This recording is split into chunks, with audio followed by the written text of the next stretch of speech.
Today we are continuing to discuss the Gospel of Thomas, which is a hidden coded gospel that was banned from the Bible. And Christ says that anyone that can decode the secrets in this gospel will never die. So here we are, ready to decode the Gospel of Thomas. And in this banned gospel, Jesus tells you that a new consciousness has arrived on earth, and that we are beings of light, gods of immense power, that we can transform the world. And that's what the whole theme of the hidden Gospel of Thomas is that a savior isn't Jesus or someone outside of you, that you are your own savior, and that you can find your power by looking within and realizing that your kingdom and our kingdom is all around us. So if you're new to the Gospel of Thomas, you're not really sure what it is, I have an intro video. It's 15 minutes, really short. Gives you a quick rundown on what that is. That will be linked in the description of this video if you want to check it out. I highly recommend it. And I also want to point out that as we read from the Gospel of Thomas, that this can be read for free on gnosis.org.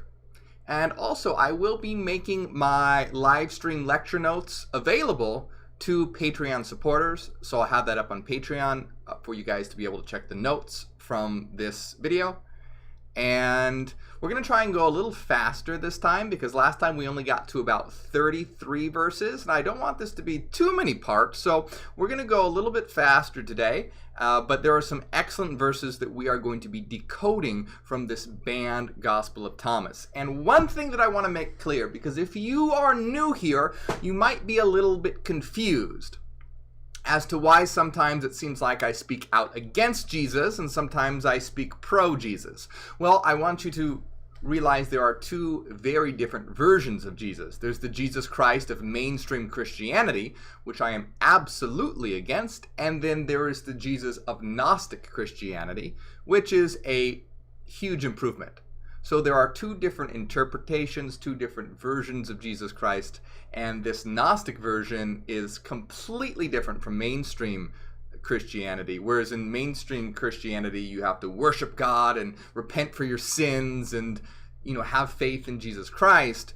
Gnostic Jesus is completely different. Gnostic Jesus says, you can become me and I can become you. You are your own savior. You are God's, and the kingdom of heaven is all around you, and look within to find your own divinity. It's completely different. So I want to make that very clear right off the bat, because I notice some people are confused. Just keep in mind, there are two very different versions of the interpretation of Christ. And they're so different that mainstream Christianity has banned the books and the teachings associated with the Gnostic Christ. So, want to get that right off the bat, that if you're new here, it might be a little confusing, but if you check out my videos, it'll start to make sense.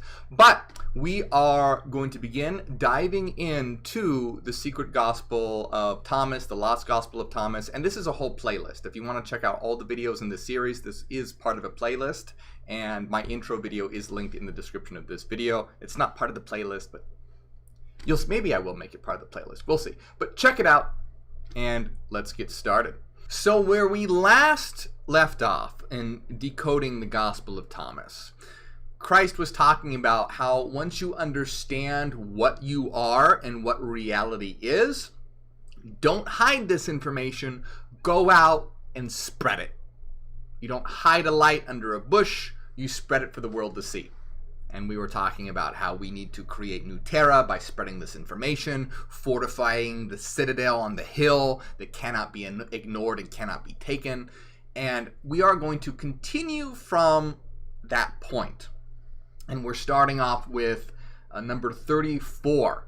And number 34 says, Jesus said, if a blind person leads another blind person, both of them will fall into a ditch. And this should be fairly obvious here. This is that that's how the world is in its current state. It's the blind leading the blind. And guess what? We have fallen into a ditch. And the world, they want to drag you down into the ditch with them. And so you shouldn't let them do that. And this world is constantly, as you try to raise your consciousness up, the rest of the world is going to try and drag you back down into the ditch. They're going to troll you, mock you, make fun of you, say what's wrong with you, you're crazy, you're weird, and distract you. Hey, watch this movie. Hey, let's go out. Nothing wrong with watching movies and going out, but if that's all you do. In other words, this world is going to constantly be trying to drag you down into a ditch. And that's the importance of the Hyperion community, is that we are a collective here to raise each other up, help each other, build each other up, and ultimately we will pull the world up out of the ditch and into our consciousness. And so we need to change this world from being the blind leading the blind, for those with the eyes to see are the ones that should be shaping the kingdom here on earth. And of course, we are those with the eyes to see.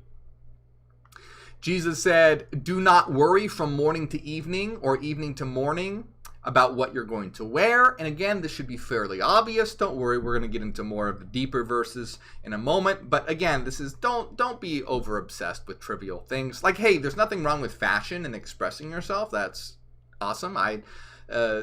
What you wear is a great form of expression of who you are and making the inner outer and being an artistic, expressive individual.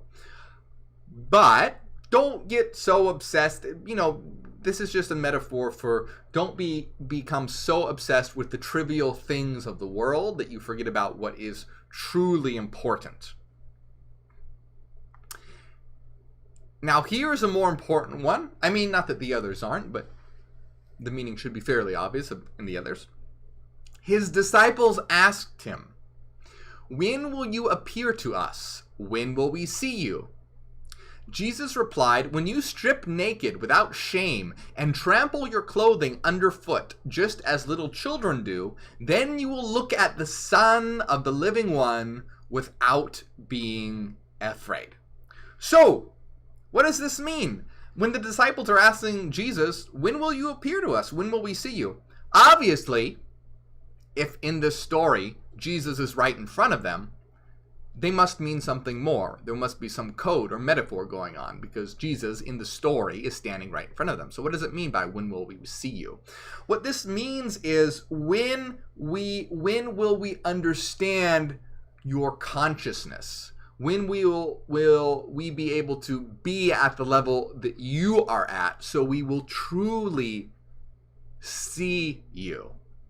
There's a difference depending at your level of awareness. For example, a self-aware human will see and understand you much more than an instinctual animal will see and understand you. There's a different level. Both of them will visually register you, but there's a different type of seeing, a different type of understanding. So when you're at a new level of consciousness, his disciples are asking him, when will we see you? And then so when Jesus says, when you strip naked without shame and trample your clothing underfoot, just as little children do, then you will look at the Son of the Living One without being afraid. And now, what does this mean? Well, remember that being a child or being a baby, we talked about this in the last Gospel of Thomas decoding, which is in a playlist. If you haven't seen it yet, check out the whole playlist on this. But in a nutshell, in the Gospel of Thomas, what it means, being a baby or being a child, is a metaphor and a code for understanding the beginning and what reality is. Because in the beginning of the Gospel of Thomas, Jesus talked about how you have to become the 7-day-old child. And the earth was created in 7 days, so becoming the 7-day-old child is a metaphor for understanding the beginning. And then later on, Jesus says, when you understand the beginning, you'll understand the end, and you'll understand everything. So, understanding the beginning, the end, and understanding what realities and what reality is and all things is all encapsulated and encoded in the Gospel of Thomas as being a child or being a baby. And this repeats itself repeatedly through the Gospel of Thomas.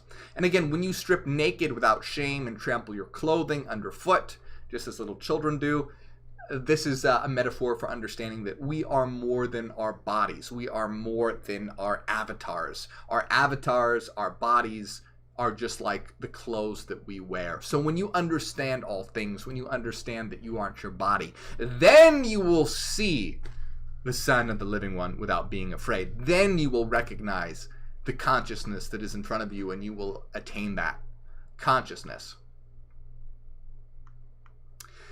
Jesus said, the Pharisees and the scribes have taken the keys to knowledge and have hidden them. They did not go in, and they did not permit those desiring to go in to enter. So this is a rather important verse. The Pharisees were teachers of the old law. So at the time, that was sort of like the teachers of mainstream religion. And so basically what this is saying is that the teachers of mainstream religion, they have obscured the truth. They have taken the keys to knowledge. The mainstream teachers have taken the keys to knowledge and hidden them. They don't go in, and they also do not permit those desiring to go in to enter. So mainstream religion, mainstream teachings lead you away from divinity. They lead you away from knowledge. They take the keys and hide them so that you cannot enter. And this is another common theme running through the Gospel of Thomas. In the beginning of the Gospel of Thomas, it says that these are the secret teachings of Christ, as opposed to the revealed, or what would become the mainstream teachings. And throughout the gospel, it mentions how these teachings are going to be very controversial, and how it will cause, those who follow mainstream Christianity to be hostile, or what would become mainstream Christianity. Because at the time, what was mainstream Christianity? Orthodoxy hadn't been firmly established yet. But you get what I mean. What would eventually become that would be hostile. So, very important verse, saying essentially that mainstream law, mainstream teachings lead you away. They hide the keys to knowledge. They don't go in, and they don't permit those desiring to go in to enter. This next verse is one of my favorites, and there's a lot to unpack here. It says, you should be as clever as snakes and as innocent as doves. And here you see this theme of synthesizing opposites together. The snake and the dove are very opposite, but you should have the powers of both the snake and the dove. Synthesize the snake and the dove. And like the snake, you should be wise, you should be powerful, you should be ready to strike. And so in other words, don't let others walk all over you. But when you are around those of our collective consciousness and those who do you no harm, then be friendly, like the dove. Be friendly with doves and other doves. But don't let others walk all over you. Be wise and powerful and ready to strike like the snake. Don't let others take advantage of you. Don't let others screw you over. And this is something that I get a lot, is that, in some of my videos, they can have a little bit of a harsh edge to it. But when I'm in these live streams, especially in the Q&A and I'm hanging out, those get cut out during these replays, which is why you should come while we're live. You miss a lot. But anyways, people always comment on how nice I am, and that surprises them. That's because I have synthesized the snake and the dove. When I'm hanging around, you guys who are awesome, and I genuinely enjoy you all in our community, yeah, I'm going to be nice and friendly, because there's that's the thing about Hyperianism. It's a synthesis. We have all these different powers at our disposal, and there's a time and a place for everything. So, synthesize the snake and the dove.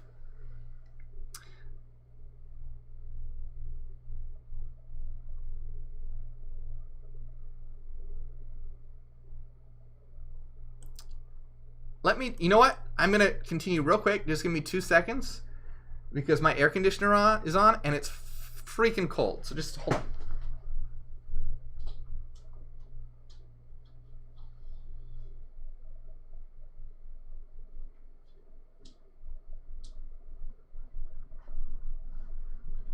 All right, that's better. I usually have the air conditioner on because I get passionate and I get hot when I talk about this stuff, because I get very passionate about it. So I'll probably have to turn it back on later. But for now, I'm cold. So Jesus said, a grapevine was planted outside of the Father, but as it did not strengthen, they will pull it up by its roots and it will die. So what does this mean? So in Hyperianism, what the Father is, we don't call it the Father, okay? I want to make this clear. We don't call it the Father. But what the Gospel of Thomas is referencing when they say the Father is the absolute, or the network consciousness, or the all. It's what we refer to as the absolute, or the one, or the network consciousness. And I'll bring up a example here. I know you guys have seen this again and again. Most of you have. But for those who are new, because we get a lot of newcomers, and I just noticed I don't think I've had the book up on screen. I'll put the book up on screen from now on too as well. But if you take a look at this image, this is what we call the all, or the absolute, or the one, or the network consciousness.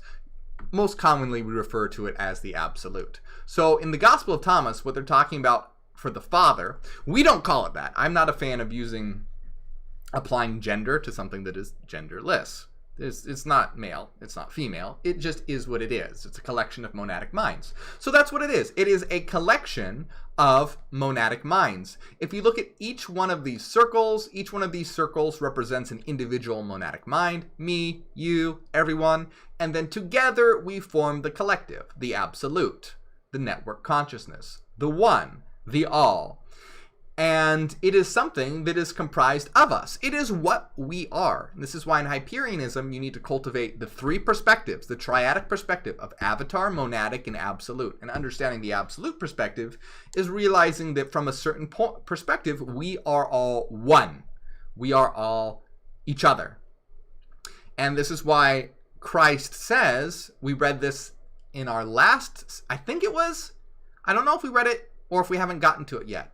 I'm not sure, but Christ says that I will become you and you will become me. When you reach a certain level of consciousness, you realize that we are part of the one, the absolute consciousness. Yes, we're all individual monadic minds from the monadic particular perspective, but from the absolute perspective, we all share the same absolute I, the same absolute ego, and are all one. So we are both one and many.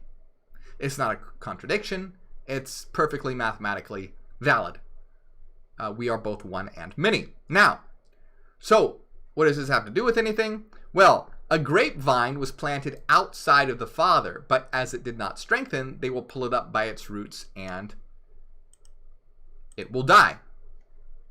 So, a soul that is not surrounded by the Father, what we understand this to mean as the absolute, which is us. That is the collective of a higher consciousness.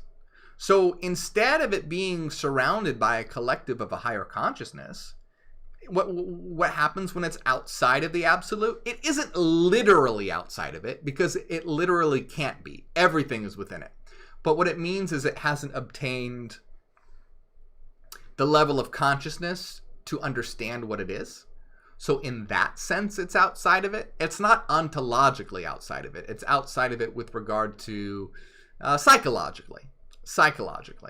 So, if you kind of look at the earth, all beings are on the earth. But you could say that animals are outside of human consciousness. They aren't physically outside of the earth, but they are psychologically outside of human consciousness.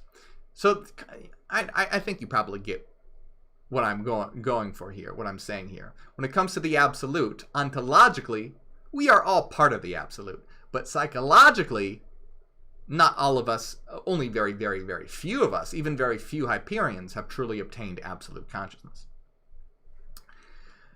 So basically what it means is a grapevine that was planted outside of the Father, but as it did not strengthen, they will pull it up by its roots and it will die. This is talking about a soul, a monadic mind, that is not within the collective of a higher consciousness. That is a collective, our collective. But instead, it's surrounded by this dark world that can rip it up from its roots, meaning it can be very discouraged by this dark world. Think of something that has a person that has the potential to bloom into a higher consciousness, but instead of being surrounded by a higher collective, they're surrounded by this dark world, and it drags them down, and it just pulls it up by its roots. So, important verse. I'm trying to go, if you don't notice, I'm trying to go a little faster so that we can, make some progress in this, but I'm very tempted to just go on and talk about this more, but I'm trying. Okay. All right. So,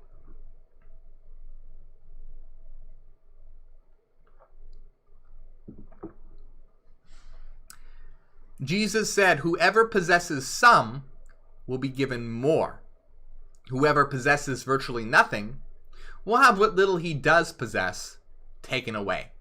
So when Jesus here is talking about whoever possesses some will be given more, he's not... See, I'm getting hot now. Yeah, see, I'm getting fired up. God damn it.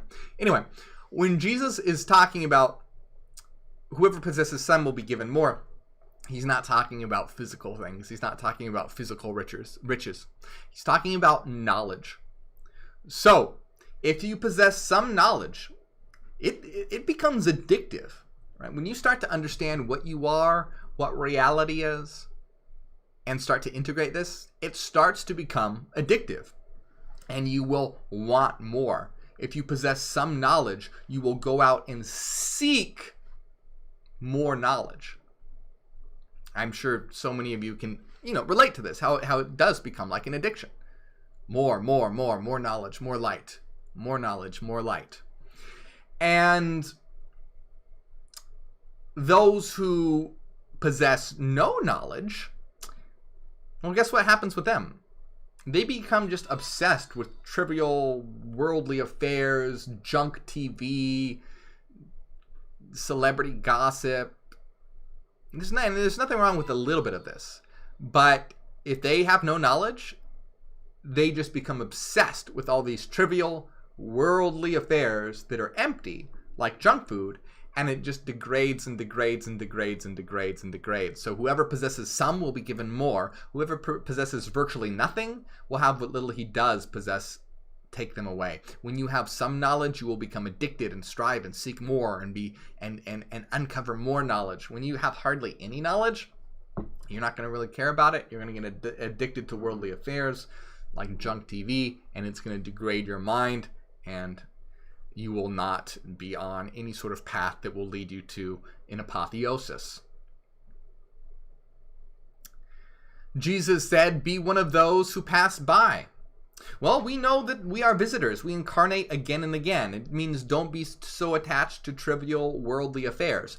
Don't become obsessed with death and escape. That's not what it means. It doesn't mean detach from the world. It just means, again, it's compounding and emphasizing the theme of don't be so obsessed with trivial worldly things that are going to pass away.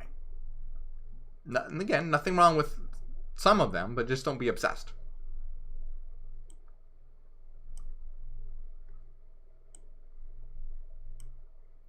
His disciples asked him, "Who are you to say these things to us?" Jesus replied, "Don't you recognize who I am from what I say to you?"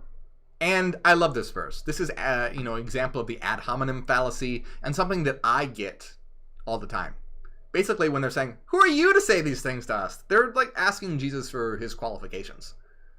They're saying like, "Who are you? You're just some guy. Did you where did you study? Where did you get this information? Where did you blah blah blah? Where are your eyebrows?" And Jesus is saying, "Don't you recognize who I am from what I say to you?" So what Jesus is saying is, hey, listen to the words, not the person.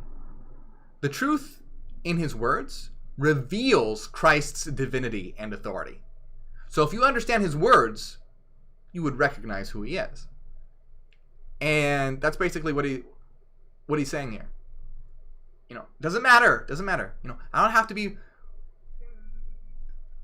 Again, people, if I came out in a lab coat and glasses and was like, well, hi everyone, welcome to the Ontological Mathematics lecture B34A on, the deontology of Kant's metaphysic, or whatever. The point is look, listen to the words. Who cares? Who cares what they're wearing? Who cares about any of this trivial information? Human. This is something that humans have a really hard time with.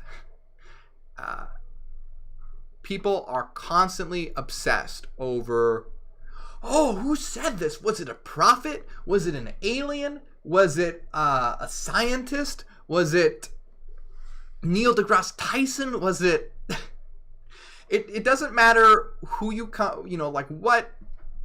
If you're part of a New Age community, you're going to be like, is it from an ascended master? If you're part of the physics community, it's going to be like, what physicist said this? If you're part of the... Look, guys, who gives...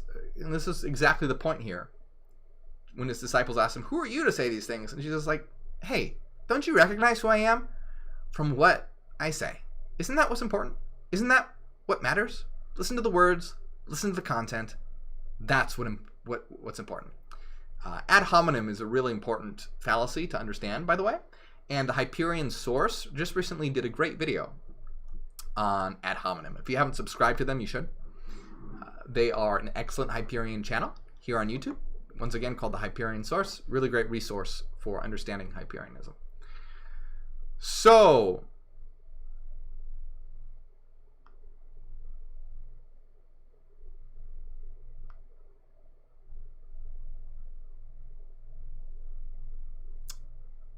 Jesus said, they do not pick grapes from brambles, nor do they pick figs from thistles, for these do not yield the proper fruit. A good man brings good things out of his storehouse, but a bad man brings bad things from his storehouse, which is in the heart. And he says bad things. For out of the surplus in his heart, he brings out bad things. So, again, bearing fruit, it's like giving off life. Those who have divine knowledge bear fruit, and they nourish the world. They nourish the world with knowledge. And that's what everyone should be doing. Right? When you have light, when you understand what you are, you should give off light, spread knowledge to the world. Don't hide it. If you come to a new consciousness, you are like a plant that is blooming. Therefore, you should be bearing fruit and also spreading seeds, nourishing the world. And this is why I constantly emphasize, it's not really going to do any good if you just sit around and just concentrate on your own evolution and don't do anything about the collective. Remember, as Hyperions, we are here to create a new humanity and a new Earth through apotheosis, both individually and collectively. So it's about personal evolution and world evolution, and ultimately universal evolution and transformation. So, be one that finds their own light, and be one that bears fruit, but also give off light and nourish the world. So, a good man brings good things out of his storehouse, but bad man brings bad things from his storehouse. And he says bad things, for out of the surplus in his heart, he brings out bad things. So again, it's that you're going to give out what you have a surplus of. So if you are someone who has a surplus of brambles and thistles, you're going to have a surplus and give out brambles and thistles to the world. If you have a surplus of light and fruit, you should give out a surplus of light and fruit and nourish the world. And unfortunately, we live in a world of brambles and thistles and thorns, because that's what just look at the rich elite billionaire class and all those who are in control and in power. They just have a surplus of brambles and thistles, and that's what they spread across the world.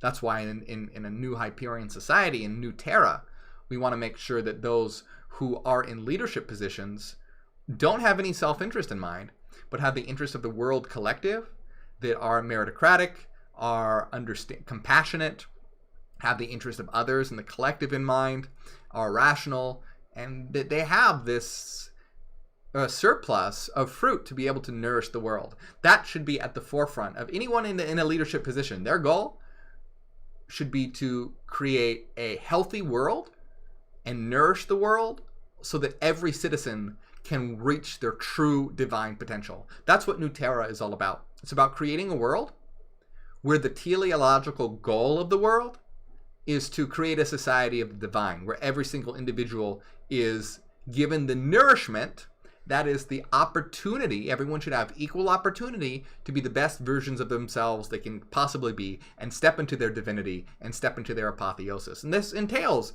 free housing, free healthcare, the best education possible for free, free psychological guidance. All of these things should be a given. The free nourishment so that everyone can have the opportunity to step into their divinity and apotheosis. And that's what a teleological society looks like. A society, what does teleological mean? It means goal-oriented. That's what a society with a goal. We don't have a society with a goal. What's the goal? What's the goal of the world right now? There is none. Isn't that weird? Should be weird.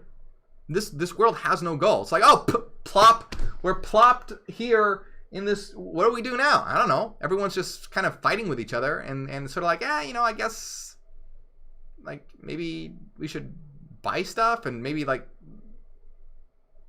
fuck and have kids and stuff. Like there's no goal. There's no goal. No, we need a teleological society, which means it's goal oriented, striving towards a goal. And this is the self-actualization, bringing out the best in every single individual, creating a strong world society, a society of the divine, where we are all the best versions of ourselves that we can possibly be, and are constantly growing and constantly producing fruit and nourishing each other and nourishing the world. Right now we just have a world of brambles and thistles and we're all tearing into each other. Rather, we should have a world, a blossoming and blooming world, where we are all producing fruit and nourishing each other. That's a great world. That's a world I want to live in. That's a world, that's New Terra. A brilliant, blooming, beautiful, flourishing, flowering world. Beautiful garden. Like, fuck the Garden of Eden. The Garden of New Terra is where we will create a truly divine society, populated with trees of knowledge. All right.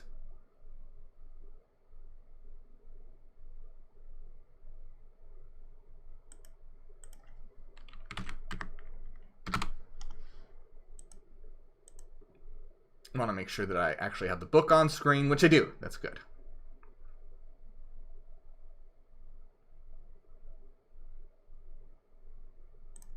So, moving on.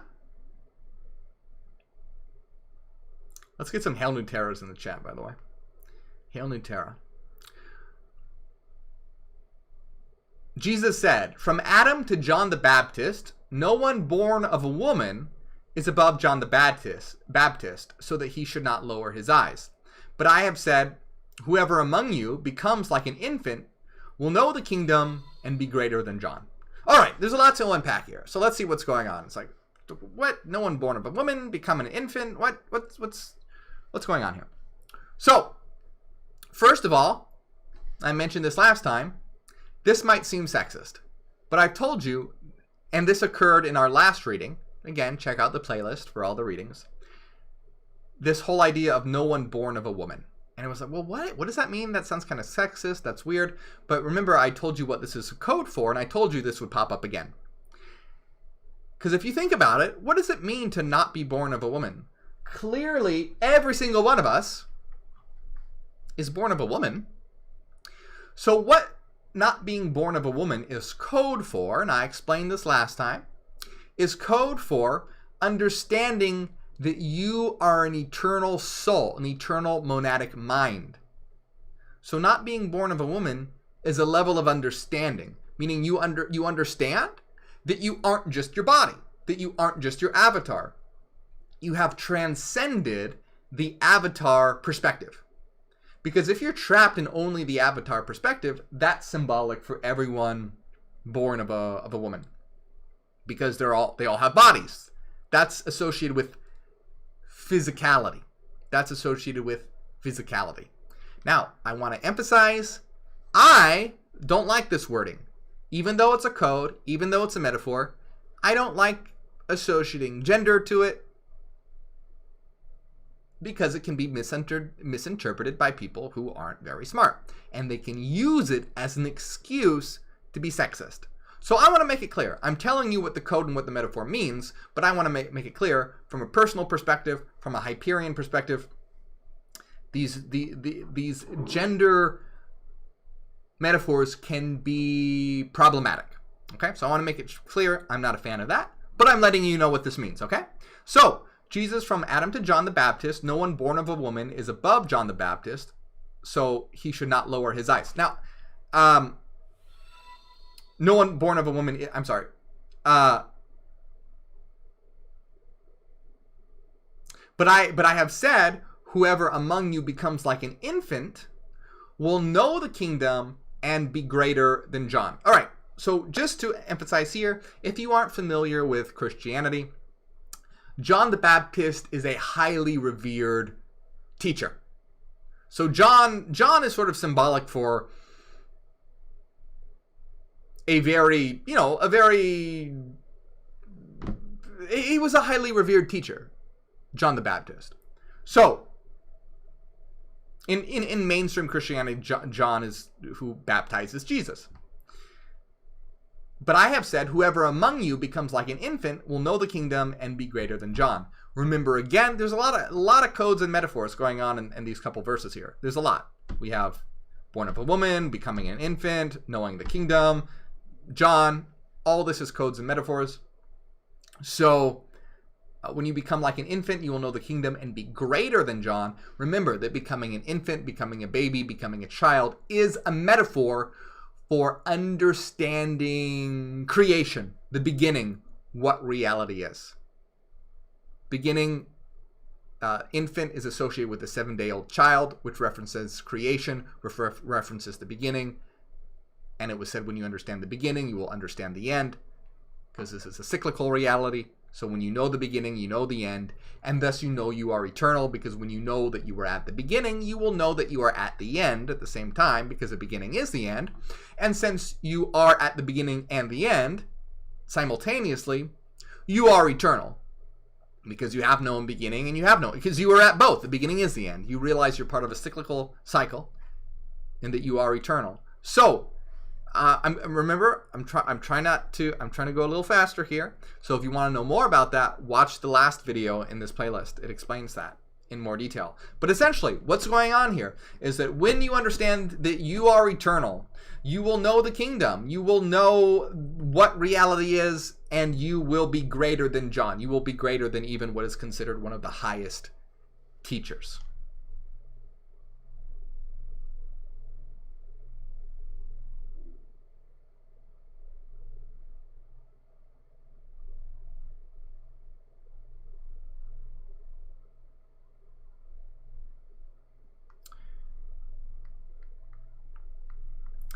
Jesus said, if two can make peace between themselves in a single house, they can say to a mountain, move, and it will move. And this is a very interesting one. So remember, 1 and 2 are metaphors and codes for the one and the many. Again, we talked about this last time. 1 and 2 are metaphors, codes for the one and the many. So when it says, if two can make peace between themselves in a single house, all right? If many can make peace in a single house means attaining absolute consciousness, the activation of a neural network. So a house is the collection, right? The absolute is a collection of minds. Well, what's a house? If you have people in a house, it's a collection of people. The absolute is a collection of minds. So, if two can make peace between themselves in a single house, if a collective can achieve unity, if the manyness can achieve unity, this is the activation of a neural network, the activation of absolute consciousness within a collective, they can say to a mountain, move, and it will move. We will be able to move mountains as we construct a new world. When we're all on the same page and constructing new terra, we'll be able to go out and transform the world by properly allocating resources. We'll be able to feed the hungry, heal the sick through medical care, health care. We'll be able to create we'll be able to move mountains. We'll be able to actualize our will upon the world because we'll all be on the same page, right? All of us have made peace in a single house, and that we all have achieved unity in the world. And so we will be able to shape the world, shape the kingdom according to our will. And eventually, we will increase in our unity, increase in our evolution, increase in our technological advancements. Once we've had new terra firmly established, after that, eventually, when we have achieved divinity and apotheosis, we'll be able to create a new frequency channel. And then actually, in this new collective dream world that we'll be able to create, we'll be able to actually move mountains in a more literal sense as we control the frequencies of that collective dream world that we will be able to create. And eventually, our goal is even to have apotheosis occur across the universal whole, not just the world, but the universal whole. So there's different stages and different levels. First, we achieve unity in the physical world,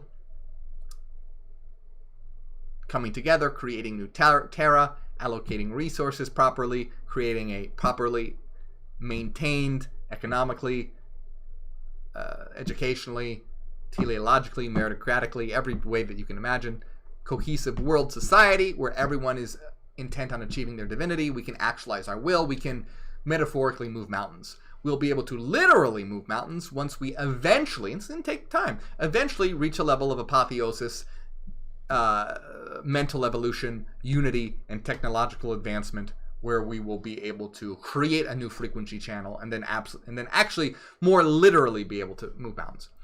So,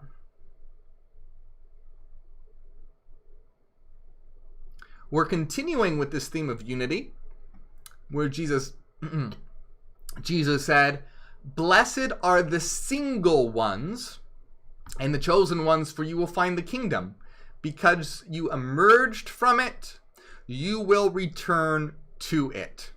So we're continuing with this metaphor of unity. And we're going to see this code of single ones pop up again. Single ones are a metaphor for those that have achieved unity, have achieved absolute consciousness, has worked on interstar actualization, have understood absolute consciousness. It's a metaphor for those that have achieved unity, single ones.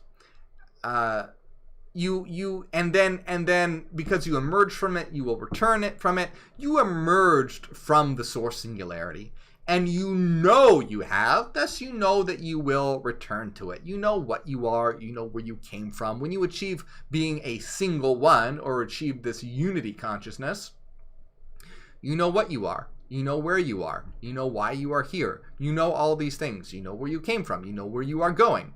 You know the beginning. You know the end. You know where you started. You know where everything's going. You know it all. You know where you came from. From where you came, you will remember. It's all tied up in a nice little single package here as we continue the theme of unity.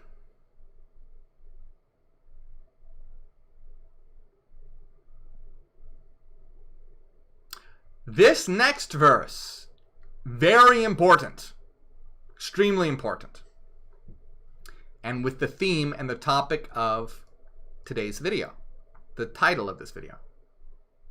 But before we say it, because I know I'm going to go on a little rant here, I'm going to take a piss because I don't want to be distracted by my avatar's need to urinate. So just a minute. So Jesus said, "If they ask you, 'Where are you from?' reply to them, 'We have come from the place where light is produced from itself. It came and revealed itself in their image.'" So, really, I love this part. Where are you from? Reply to them, "We have come from the place where light is produced from itself. So in Hyperianism, in ontological mathematics, we know that this is the source singularity.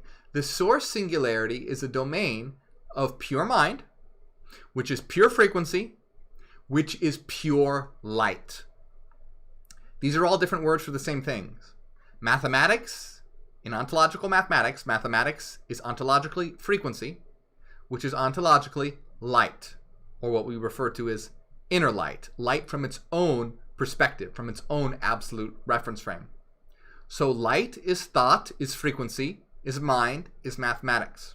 So we have come from the place where light, the source singularity, is produced from itself. What does light do? Light is thought. Light structures itself. Like a hologram, this world is a realm of fractured, sluggish, asymmetrical light. It was the physicist David Bohm that says the universe is frozen light. This ocean of energy can be thought as an ocean of light. Quotes by David Bohm, excellent physicist, one of the founders of Bohmian mechanics, a very important interpretation of quantum mechanics. So, we have come from the place where light is produced from itself. It came and revealed itself in their image. What does light do? Light creates an image. What is the image? The image, we know from Fourier mathematics, is a space-time projection. So in Fourier mathematics, you can have pure frequency or pure light. When it is combined in a certain way, via a Fourier transform, it projects itself as a space-time function, which can be interpreted as an image, a projection, an image. This is an inner projection, though, like a collective dream. Just like your dream world is a projection of your mind and your thoughts. All your dream world is a projection of your thoughts. If you're having anxieties about certain things, that's going to come up in an image in your dream world. So, we have come from the place where light is produced from itself. We are beings of light, produced from ourselves and revealed in an image. Hi, how are you? We're now able to occupy avatars and communicate with each other via the physical world. We are the image of light, which is the image of ourselves, because that's what we are. We are beings of pure light. We are gods of light, expressed through the particular image, the particular avatar that we are currently occupying.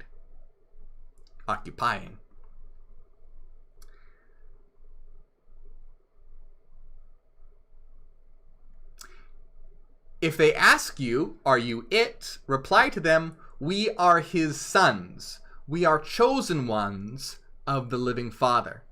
Remember, we talked about what the living Father is. Remember that in the Gospel of Thomas, that the living Father, we are referring to in Hyperianism, this is the absolute. And do you see how each one of these circles is an individual soul, an individual monadic mind that can form the absolute? So this is what it means by a son, monadic mind, of the living Father, of the absolute. Now I want to remind you that in Hyperianism, I don't like this, we don't use this gender attribution. It's not like father and son. Nah, that's stupid. But you can see the metaphor going on at work here. We are all individual particular minds of the absolute. But remember, the absolute is not something apart from us. It is what we are. You can imagine if you got rid of all these circles, there would no longer be an absolute. There would no longer be a network consciousness. The network consciousness is only as good as its nodes. The absolute is only as good as its monadic minds. And this is why you have to understand the avatar perspective, you have to understand the monadic perspective, and you have to understand the absolute perspective. These perspectives are key to unlocking what Hyperianism truly is. And each perspective is radically different. There's the avatar perspective, the perspective of you as a body. There's the monadic perspective, you as each one of these individual monadic minds. And there is the absolute perspective, which is everything together all at once. And this is what it means by sons of the living Father. And we are those that are forming the collective of the absolute. Because, I mean, all of us are part of the collective. None of us can escape the collective. But we are those of us that have attained absolute consciousness, which it's not like automatically, if you're Hyperion, you've obtained absolute consciousness. It takes a while. It takes a lot of attention, study, and learning and understanding to attain absolute consciousness. There aren't many Hyperions that have. But when you understand absolute consciousness, you are the opened eye, the conscious aspect of the absolute. You are the self-aware aspect of the absolute. So yes, we are all parts of the absolute, technically, ontologically. But you can talk about the unconscious aspects and the conscious aspects.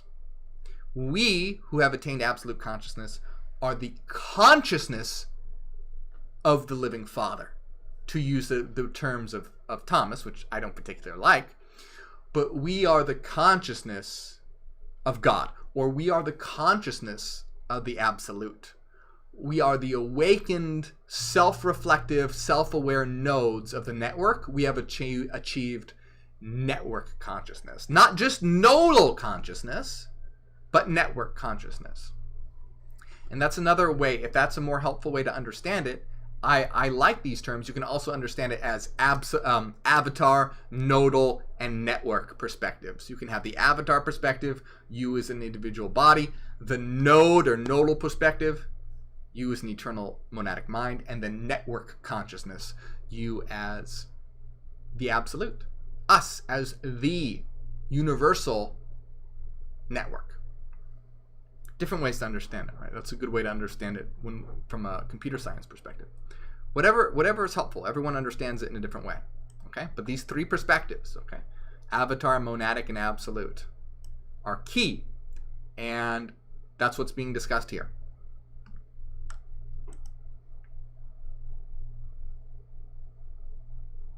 If they ask you, what is the sign within you of your Father, reply to them, it is movement, it is rest.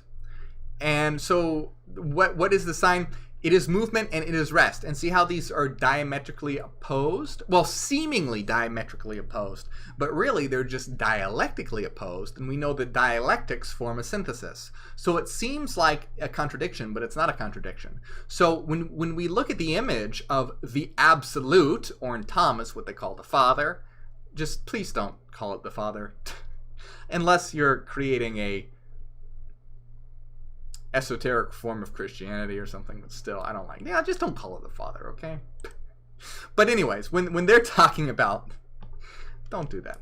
When they're talking about the Father, all right, they're talking about the absolute, and you see that the absolute is a form of apparent contradiction, but it's not contradiction. It's dialectically perfectly synthesized and mathematically and rationally valid. You can have the one and many. When you look at this image, you're looking at the one and many at the same time. It is one circle formed by many circles, the one and many. It's not a contradiction. It just seems like it when you're coming from a limited human viewpoint. So it is also movement and it is rest. Well, this is the synthesis of the positions of Heraclitus and Parmenides, being and becoming. And what does this mean? If you look at the source singularity, the domain of pure mind, are eternal, unchanging frequencies. But you can combine these eternal, unchanging frequencies to get the world of matter, which is the world of movement, change, and transformation. So do you see how you have these two different perspectives that actually are complements of each other? It's the frequency domain versus the space-time domain. And to understand this, if you know, this can be hard for people to understand if they're not too well versed in mathematics. What does that mean? Frequency domain, space-time domain, Fourier mathematics, and then like and if you're not familiar with philosophy, Parmenides and Heraclitus, being and becoming, movement and rest. What? I don't know. Here's a great metaphorical way to understand this. With a piano. Look at a piano that's completely silent. A piano, if you're looking at just the piano keys, does the piano ever change? No. You don't take keys away from it, and you don't add keys to it. The keys are always the same. These are the eternal, unchanging frequencies of the source singularity. The eternal, unchanging keys of the piano. You don't add keys, you don't take away keys. But what can you do with these eternal, unchanging keys? You can play them. And when you play these frequencies combine to create a unique and moving and intricate song. So you see, you have both being and becoming. Being, or rest, pure frequency, are the eternal, unchanging keys. And the combination of those keys and the music that it produces is the frequency singularity. Or, sorry. Not the frequency singularity, the space-time projection, the space-time holos. The frequency singularity is the unchanging realm of pure light. That's the highest level of it. There's different levels, but I don't want to get too much into that. And then the music that it produces from its keys is the change and transformation of the holos, the space-time projection, the collective dream world that we inhabit together. And there's a live stream, another playlist on my channel. I believe it's called The Music Understanding. If you go to my channel and look for playlists, there's a playlist about understanding reality through music. I don't remember if it's called The Music of the Spheres or Understanding Existence Through Music, but where I read and examine a book, I believe, that was written, goodness gracious, I'm getting, I'm live right now, so I don't remember everything, but I think it was written by Mike Hockney. I could be wrong. It may have been a different name, but I think, now that I'm thinking about it, it might be under a different name. Anyway, I don't know. Check out my playlist. Check out the author of that book. It's really good if you want to understand reality through the metaphor of music. Really powerful. And that book I recommend. It's just slipping my name, the name of the book, and the name of the author. But check that out. It's a playlist on my channel. Anyway, let us continue. Because I'm trying not to get too ranty here. Oh man, and I see, yeah, because I'm already looking at the time. I've already been talking for quite a while. And what are we at? We're at number 50. All right.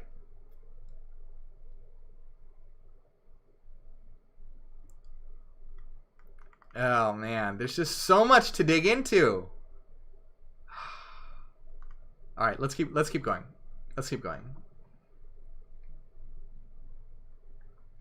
We'll try and move a little faster. So, his disciples asked him, "When will the dead rest? When will the new world arrive?" He replied, "That which you are waiting for has come, but you don't recognize it." So this is the dawn of a new consciousness. It's here and now. When will the new world arrive? The new world it's about stepping into new consciousness and realizing what is right in front of you. So you can see that his disciples are asking, when will the dead rest? When will the new world arrive? And it's this tendency for humans to always look to an afterlife or the future. Oh, I'm waiting for Jesus' second coming, or I want to go to heaven when I die, or I'm trying to reach nirvana. And Christ is saying, hey, it's right in front of you. There is a new consciousness that exists here and now through me, through Christ through Hyperions that have reached an absolute consciousness. That exists here and now. It's up to you to step into it. So don't look at when the dead will rest. Don't look at like some heaven or nirvana. No. Stop. Stop being escaped with death and escapism. Stop being obsessed with that. Here and now. Look with what's right in front of you. There is a new consciousness that exists now. Step into it. That which you are waiting for has come, but you don't recognize it. It's right here. Right here. Wake up. You know, again, remember the frustration of if you were in a dream world and you're trying to get the dream characters to realize it's a dream, and they're just like, but when is it coming? When can we? It's like, no! Look, it's right, it's here. I'm trying to tell you, but that's the thing, is that you can't really... A person has to step into a new consciousness themselves. You can provide them with all the tools. You can provide them with all the keys. And you can show them the door. But it's up to them to open the door and walk through it. You can't really force someone into a higher consciousness. You can give them the tools, you can give them the keys, you can show them the door, but they must open it and walk through it.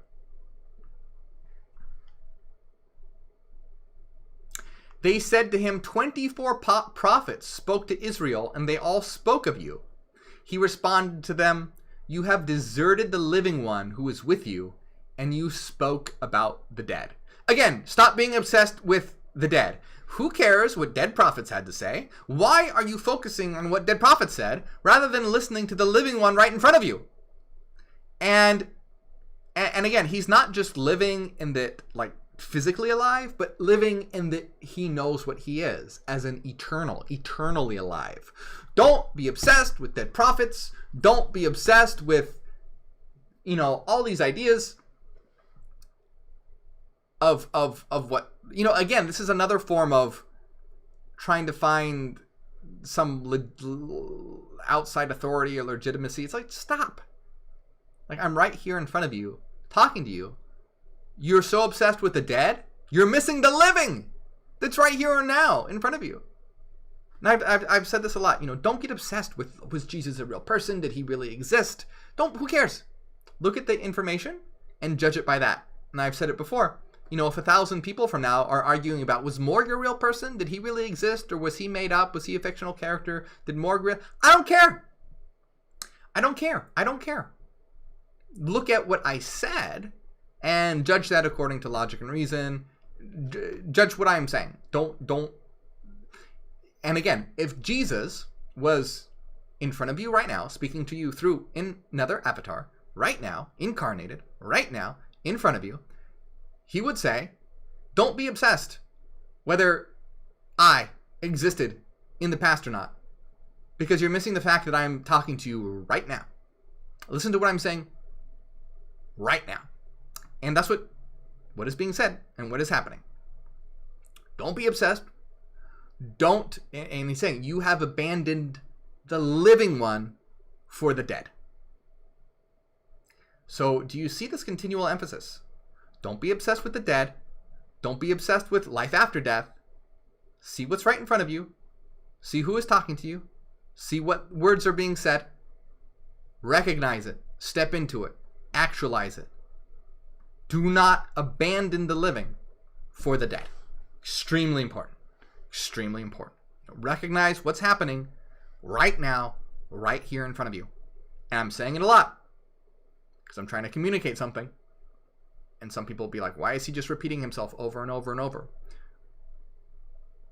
But I'm trying to get something across that might sound simple, but is actually not.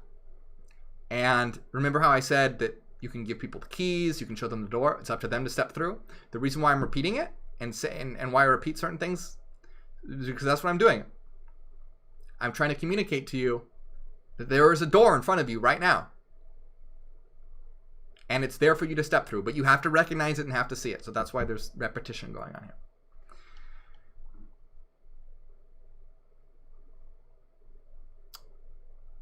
So his disciples asked him, is circumcision useful or not? And Jesus replied, if it were useful, then they would be born already circumcised.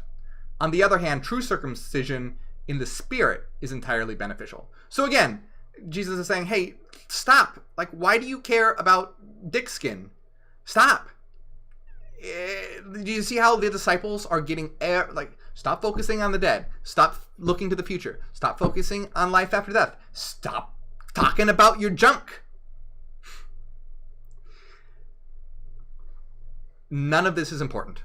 None of this is important. And I'm not going to get too into circumcision right now because I have a lot of opinions on that. And that would be a whole video in itself and tends to cause a lot of controversy. But I'll make a whole video of that on some time, but I don't really feel like dealing with that today. But do you see the common theme here? Stop. Who gives a crap about your junk? Who gives a crap about, dead prophets, life after death, blah, blah. No, stop. Focus on what's here, what's now, what's right in front of you. Step into a new consciousness. Focus on, self-transformation, world transformation. Your dick doesn't matter. And I'm trying to say these things without getting flagged because of crazy social media. But, okay.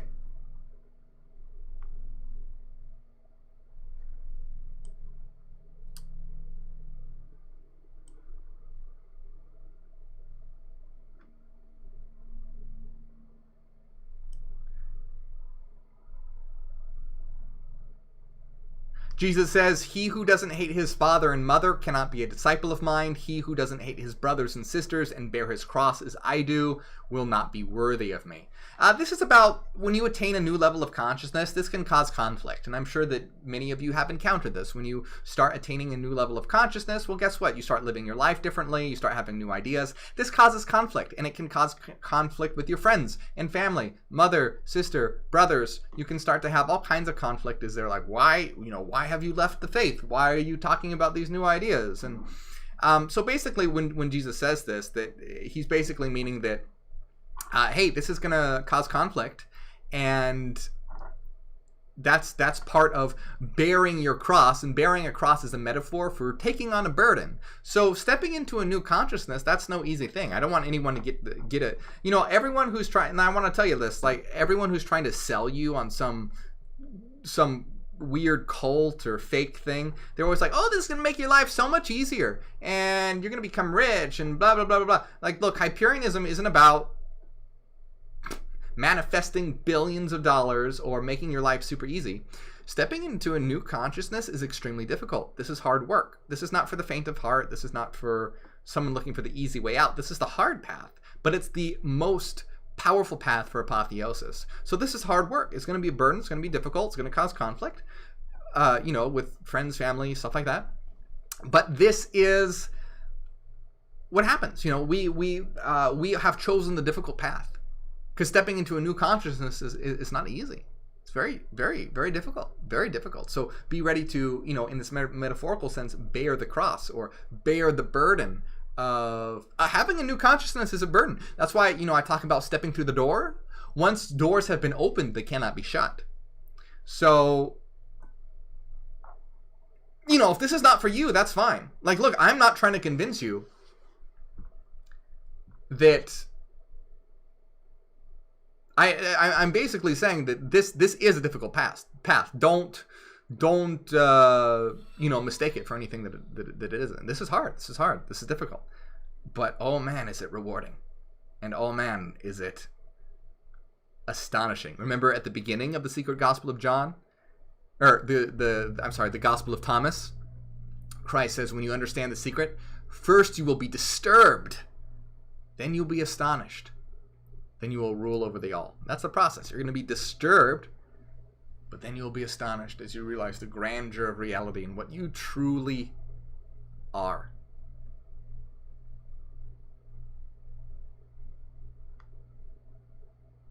All right, we got to go faster here. Jesus said, the kingdom of the Father is like a man with good seed. His enemy came at night and scattered the seed of weeds in with the good seed. The man did not let them pull out the weeds, but said, don't do it because you might pull out the grain along with the weeds. During the harvest, the weeds will be obvious, and then they can be removed and burned. So this is that some people, right? So what we can understand is this is a metaphor for people, okay? So some people, even though they're stuck in religion or something that might be a little crazy right now, they might break free eventually and become great minds. Like, for example, I used to be a Christian before I liberated myself. So don't just like go willy-nilly and start dismissing people and being, wait, don't dismiss people right away. Don't pull out good grain with the weeds. You have to wait till, the harvest. You have to see that everyone has potential. And though they might be at a certain place right now, and you might think they're a weed, you might think that someone is maybe even someone is sexist or homophobic or something. Yeah, that's terrible. But maybe they can be changed and transformed. A lot of people can't, okay? A lot of people can't and won't. A lot of people can't and won't. And that's also important to recognize. But some people do have the potential to be changed. I know a lot of people that were a certain way and are completely different now. People grow and evolve. Some do, okay? Some do. So it's important to be able to see who have the potential, who don't have the potential, etc. Okay? So, I could talk so long about this, but I'm going to keep moving, okay? I accidentally skipped a verse here.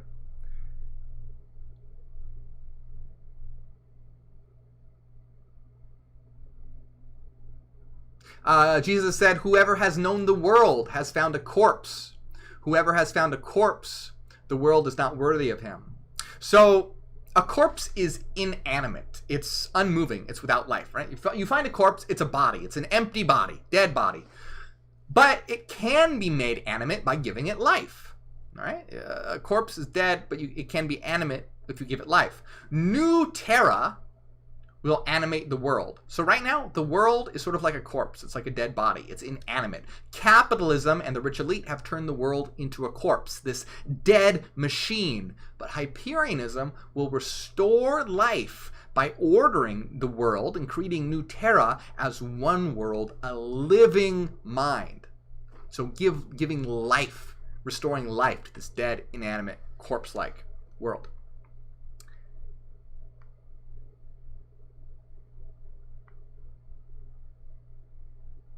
Jesus said, blessed is the one who has labored and found life. This has done the hard work to raise your consciousness and found true eternal life. Remember, it's not going to be easy. It's going to be difficult to raise your consciousness, but blessed is the one who has put in the effort and the labor and has found their eternity. Jesus says, look at the living one while you live, for if you die and then try to see him, you will not be able to do so. Again, don't focus on life after death. Don't focus on heaven or nirvana. Transform yourself right now, okay? Look at the living one while you live. For if you die and then try to see him, you will not be able to do so. So stop looking for like so many people just live to die. They're living to achieve heaven, or they're living to achieve nirvana, or they're living to achieve, whatever. They're always looking for what's going to happen when they die. Stop. You're alive right now. Yes, I know you're eternal. But the point is if you're constantly looking towards death, you're missing the now. You're missing the now. When you die, you're just going to be incarnate again. And so if you just keep looking to, what it's like? It's like think of death as like nights when you go to sleep. So think about if the whole time during the day, you were just obsessed with sleep. I'm not getting, don't get me wrong. It's I get tired. You can look forward to going to sleep at night. It's a state of rest. Looking forward to go to sleep at night. It's a state of rest, right? You can look forward to going to sleep. You can look forward to it. But if you're so obsessed with it, like you just don't do anything during the day, you just sit there and go, oh man, I just can't wait for nighttime. And you're not going to do it. You're not going to get anything done. You're not going to have an interesting life. You're not going to see things. You're just, same thing. If you're just obsessed with death, you're wasting your frickin' life. So Jesus is saying, hey, look at the living one while you live. For if you die and then try to see him, you're not going to stop thinking about death, all right? And you can see why this is so contrary to mainstream Christianity.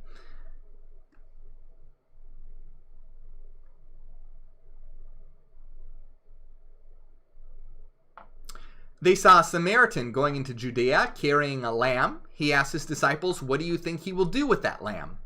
They replied, "He'll kill it and eat it." And he said to them, "As long as it remains alive, he will not eat it. Only if he kills it and it becomes a corpse." They said, "Otherwise, he won't be able to do so."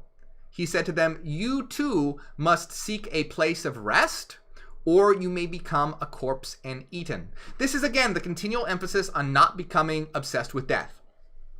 Don't look for rest and satisfaction after death. Help us realize and make it occur now. So what it means by seek a place for rest now, or you will become a corpse and eaten if you just think it's going to come when you die. In other words, like, this is a difficult world.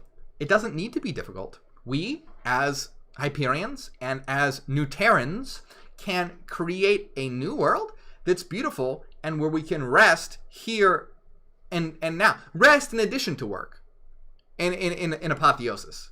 So don't look for life after death.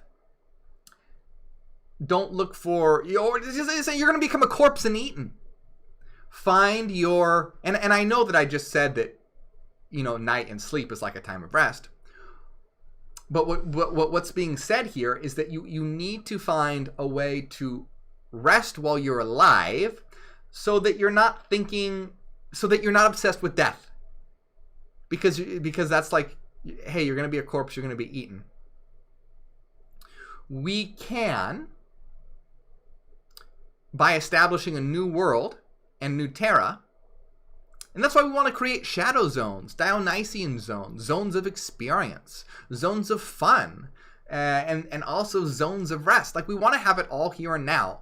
So people are so obsessed with escaping this world because this world is shit right now. But when we transform it, it'll be a place that, like, imagine the world is so exciting that you want to incarnate in the world. Like, hell yes, that's where I can experience physicality, and that's where I can have all these awesome experiences and meet myselves in multiplicity and form this community. And this is the whole point of creating an awesome, exciting place that has places to know and grow and attain knowledge and do work to help your own inner growth and collective growth, but also places of rest, also places of fun, places of excitement, all these different things.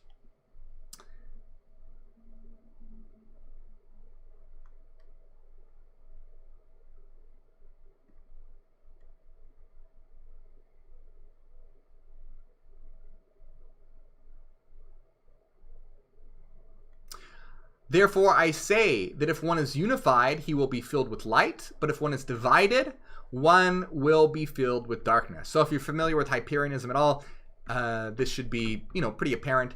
If one is unified, one will be filled with light. If you're light being a positive thing, darkness being a negative thing. But here light is a metaphor for knowledge and apotheosis and self-knowledge, and darkness is a metaphor for ignorance.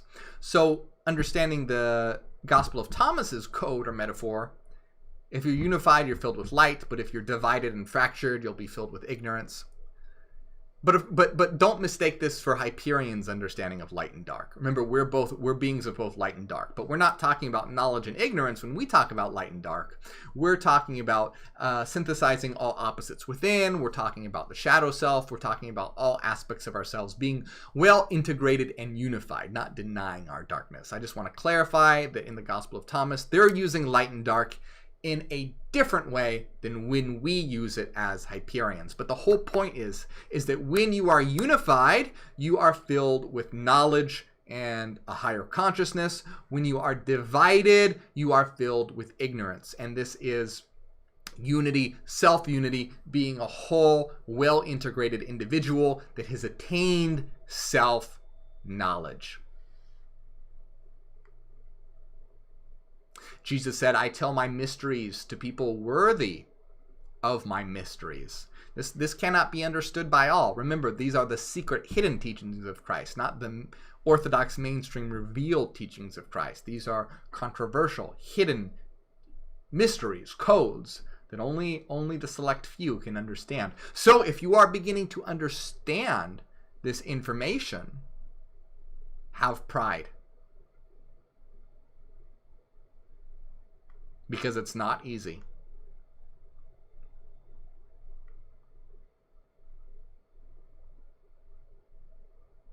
Jesus said, once there was a rich man who had lots of money, and he said, I will invest my money so that I can sow, reap, plant, and fill up my silos with crops so that I won't lack anything. So he thought, but that night he died.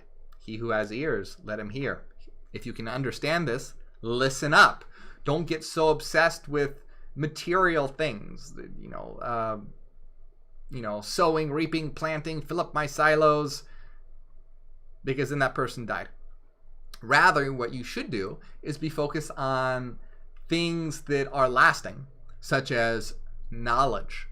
Knowledge is something that will contribute to your monadic mental evolution and growth, and that is with you across lifetimes. You won't take with you material possessions, but you will continue in your evolution. So know it's important. And again, look, there's nothing wrong with making money and having nice things. Nothing at all. I want to make that clear, okay? In Hyperianism, there's nothing wrong with having money, having nice things. That's fine. That's totally fine, okay?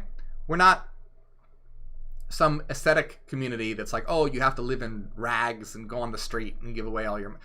No, there's nothing wrong with it. It's just like, don't be so obsessed with it that that's all you care about.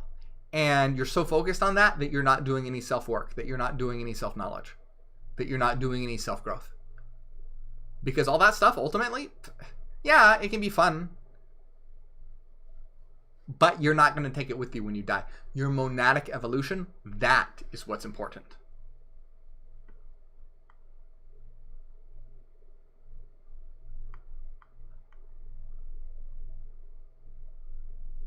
Jesus said, a man entertained guests, and when dinner was ready, he sent a servant to invite his guests. The servant went to the first one and said, my master invites you. But he replied, I have to collect money for some merchants, and they are due to arrive this evening. Therefore, I have to do business with them, and I must be excused from the dinner. All right, so the servant went to another and said, hey, my master invites you. But he said, I just bought a house and I have to spend a day there, so I can't come. I got to be excused. So the servant went to the next and said, hey, my master invites you. And this one replied, my friend is about to be married and I have to organize the dinner. I can't come. I have to be excused. All right, so the servant went to another and said, my master invites you. And replied, I just bought a village and I have to go collect the rent. I can't come. I have to be excused. So the servant reported back to his master, those whom you invited to the dinner, they're unable to come.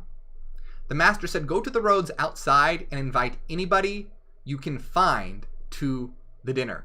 This is very important, all right? This is extremely important. We are creating new terra. We are creating a collective. We have prepared a dinner. We want to invite guests. We want to actualize this collective. You need more minds to form a collective. We are gathering together Hyperions and Hyperion allies. We aren't concerned with what the world deems as worldly success or the rat race of this world. And those that are won't be interested. Right? You want to invite people to what we're doing, and all are welcome, but guess what? Most people who are of a lower consciousness, the Ignavi, they're not going to be interested. And it doesn't matter if they're successful. They can be, entrepreneurs, they can own a village, they can, whatever. It doesn't matter. It doesn't matter if they have worldly success. It doesn't matter if they have a PhD. It doesn't matter if they're Elon Musk. It doesn't matter who the fuck they are.